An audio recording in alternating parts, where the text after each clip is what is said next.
নমস্কার প্রিয় দর্শক বন্ধু, সিক্রেট অ্যাস্ট্রোলজিয়ান ইউতে আপনাদের স্বাগত জানাই। 2026 সালের জুন মাস মিথুন রাশির জাতক জাতিকাদের জন্য কেমন যাবে, কোন কোন দিক থেকে সুবর্ণ সুযোগ আসবে, কোন কোন দিক থেকে সাবধান থাকবেন, সমস্ত কিছু জানতে পারবেন এই ভিডিওতে। কাজেই ভিডিওটি প্রথম থেকে শেষ পর্যন্ত মনোযোগের সাথে চন্দ্র রাশি অনুযায়ী দেখতে থাকুন।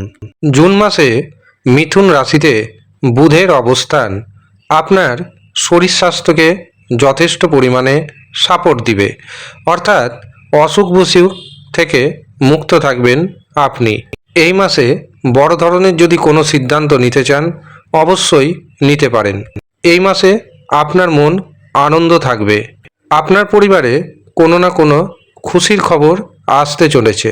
ধনভাবে দেবগুরু বৃহস্পতি অবস্থান করবে, অর্থনৈতিক সফলতা পাবেন, আত্মীয় স্বজন পরিবার কুটুম্বদের মধ্যে সম্পর্ক ঠিকঠাক থাকবে।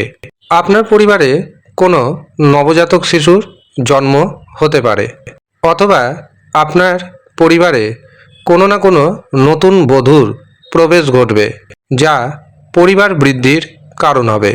অর্থনৈতিক দিক থেকে আপনার ইনকাম অনেকটাই বাড়বে, খরচ আগের থেকে কিছুটা হলেও কমবে। যারা ব্যবসা বাণিজ্য করছেন ব্যবসাতে উন্নতি হবে। কোনো নতুন ব্যবসা যদি শুরু করতে চান অথবা পুরনো ব্যবসা যদি বড় করতে চান সেটিও করতে সক্ষম হবেন।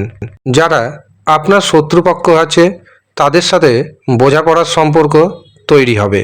যারা ঋণের মধ্যে ডুবে রয়েছেন কিছুটা হলেও ঋণ পরিশোধ করতে পারবেন।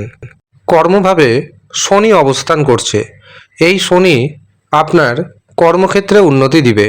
যারা চাকরির জন্য প্রচেষ্টা করছেন এই সময় চাকরির সুখবর আসবে, কিন্তু আপনাকে তার জন্য তৈরি থাকতে হবেন। আপনি যদি নিজেকে তৈরি রাখেন তবে এই সময় চাকরি আপনি পাবেন।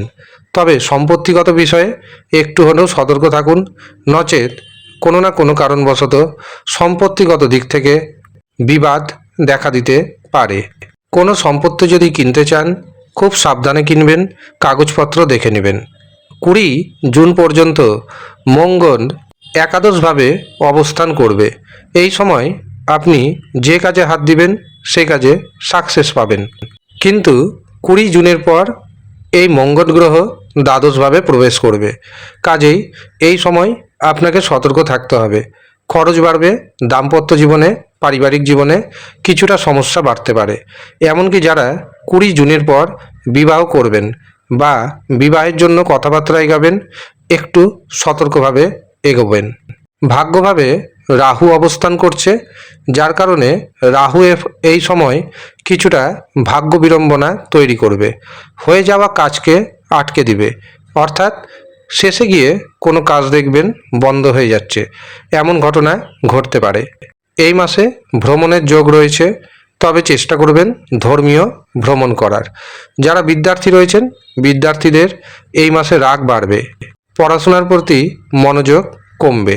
কাজেই প্রচুর পরিমাণে পরিশ্রম করতে হবে বিদ্যার্থীদের। এছাড়াও ভাইয়ের সাথে বিবাদ দেখা দিতে পারে, সেদিকে একটু হলেও সতর্ক থাকতে হবে আপনাকে। এবার আসি উপায়ের কথায়। এই মাসে আপনি নিয়মিত গণেশজির উপাসনা করুন। ওম গাং গণপতেই নমঃ এই মন্ত্রটি নিয়মিত 108 বার জপ করুন। এছাড়াও ওম নমঃ শিবায় এই মন্ত্রটি 108 বার জপ করুন, দারুণভাবে উপকার পাবেন। আর যারা ব্যক্তিগতভাবে নিজের জন্মছক বিচার করানোর কথা ভাবছেন অথবা হস্তরেখা দেখানোর কথা ভাবছেন, তারা ভিডিওতে দেওয়া হোয়াটসঅ্যাপ বুকিং নাম্বারে যোগাযোগ করে নিজের নাম নথিভুক্ত করিয়ে নেবেন। যদিও সামান্য অর্থ আপনাকে পারিশ্রমিক হিসাবে প্রদান করতে হবে।